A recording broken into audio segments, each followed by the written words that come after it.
In this week's restaurant report card, 2 restaurants in Fernandina Beach temporarily shut down because of roaches. Mel, you talked with one of the owners, and she said she thought the inspection was a bit harsh. You know, she said that she'd been in the industry for more than 30 years and it never had an experience like this one. Talking about Courtney Thompson, the owner of Horizons. It's a restaurant here in Fernandina Beach. She was inspected last month on the 19th of January, opened back up a few days later, but then was forced to shut down again last week. Now, the owner said the inspector was new and was kicking the water heater and walls, trying to uncover the bugs. He did, and that is why Horizons ultimately had to shut down.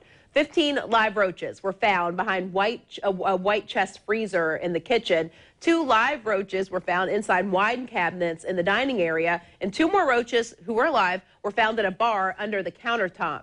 Now, Thompson said, "We have monthly pest control, and the bugs were never near any food." She said she had just been exterminated the day before the inspection, and the roaches surfaced because of that service. Now, 3 days after that inspection, last month, Horizons was able to open back up. But when the inspector showed up last week for a surprise check, there were more roaches, about a dozen in the same area. This time it did only take a day, and the restaurant was allowed to open back up. Now, 7 days later, here at Brett's Waterway Cafe, they were shut down for the night because of roaches as well. The inspector found roaches inside the microwave, on the ceiling, in the prep area. The inspector wrote it was a repeat violation because the restaurant had to shut down for days just weeks earlier because of bugs. Now, the next day, the inspector came back, found 1 live roach. He gave them more time that day to get rid of the bugs, and later that day, Brett's Waterway Cafe was allowed to open back up.